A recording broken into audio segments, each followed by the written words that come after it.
Assalamualaikum warahmatullahi wabarakatuh. Nama saya Ranti Junia Endang Permata dengan NIM 1011906. Di sini saya akan memenuhi tugas bahasa Indonesia, yaitu memberi contoh satu artikel kesehatan. Di sini saya akan memberikan contoh artikel yaitu dengan judul leptospirosis ya. Mungkin di masyarakat awam penyakit ini tidak banyak diketahui ya. Cuman saya juga sendiri baru mendengar karena saya melihat-lihat artikel-artikel lain yang mungkin belum orang lain tahu juga. Jadi saya mencari tahu lebih detailnya lagi leptospirosis ini apa.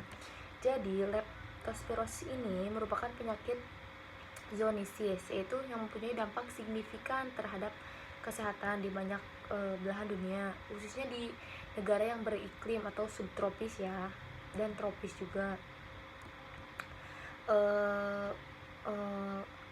Penyakit leptospirosis ini penyebabnya yaitu bakteri leptospira yang dapat menyerang hewan ke manusia. Jadi dari penyakit ini dari hewan ke manusia. Infeksi pada manusia merupakan kejadian yang bersifat insidental karena reservoir atau penyebaran utamanya yaitu dari tikus. Tahu kan tikus kan? Nah, dari air kencing tikus yang terinfeksi leptospira ini terbawa air yang mengalir dapat masuk ke dalam tubuh manusia melalui kulit yang terluka dan selaput mukosa. Jadi kayak kita tuh terluka ya di kaki. Nah, terus kita tuh melewati banjir. Nah, si banjir itu udah terkena air kencing tikus yang sudah terinfeksi leptospirosis ini ya. Nah, otomatis itu masuk ke dalam luka kita. Nah, leptospirosis ini menjadi suatu masalah di dunia karena angka kejadian yang tinggi namun dilaporkan rendah di sebagian besar negara ya. Lalu jumlah kasus leptospirosis ini di Indonesia sendiri pada tahun 2014 menurun dibandingkan tahun 2013, yaitu dari 641 kasus menjadi 519 kasus. Namun angka kematian atau mortalitas akibat leptospirosis ini meningkat dari 9,38% pada tahun 2013 menjadi 11,75%. Lalu Kemenkes RI pada tahun 2015 melaporkan adanya kasus leptospirosis ini pada tahun sebelumnya, itu pada tahun 2014 di berbagai provinsi lain, provinsi DKI, Jawa Tengah, Yogyakarta, Jawa Timur juga ya. Banyak kasus leptospirosis ini terjadi salah satunya diakibatkan oleh sikap masyarakat yang kurang peduli terhadap penyakit tersebut. Jadi kayak udahlah biasa aja gitu ya, kayak ini mah penyakit biasa gitu, bisa ditangani, padahal ini tuh sangat berbahaya. Jadi menurut masyarakat berjalan di genangan air, di banjir atau di selokan tanpa alat pelindung seperti sepatu boot itu bukanlah suatu masalah di masyarakat. Masyarakat juga kurang peduli dengan adanya luka pada bagian tangan atau kaki meskipun kecil yang beresiko menjadi tempat masuknya bakteri leptospira ini.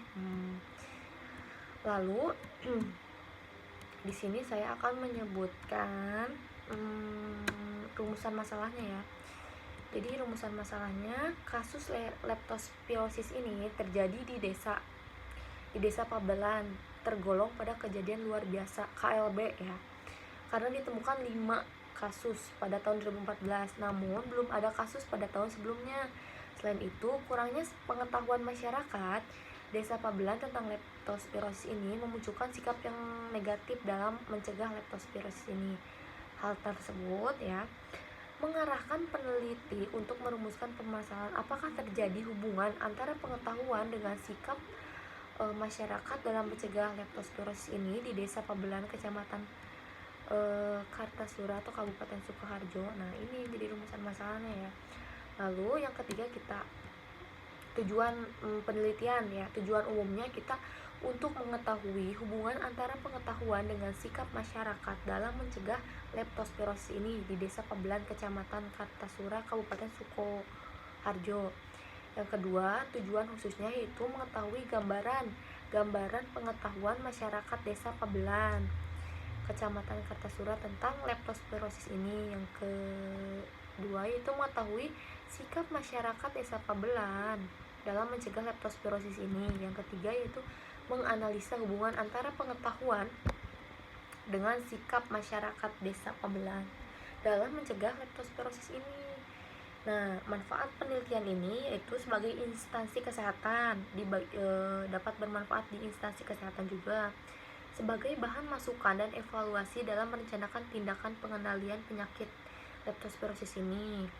Lalu yang kedua, instansi pendidikan menjadi hasil penelitian sebagai informasi tambahan yang dapat menambah pustaka penelitian tentang penyakit leptospirosis ini yang selanjutnya dapat dikembangkan dalam disiplin di ilmu kesehatan. Lalu masyarakat sebagai evaluasi bagi masyarakat agar meningkatkan pengetahuan dan mempunyai sikap yang positif dalam mencegah penyakit leptospirosis ini sehingga mampu berperilaku untuk meningkatkan derajat kesehatan serta mandiri.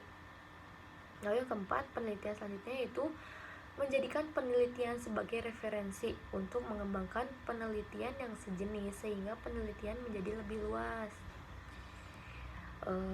Lalu di sini saya akan menambahkan cara mencegah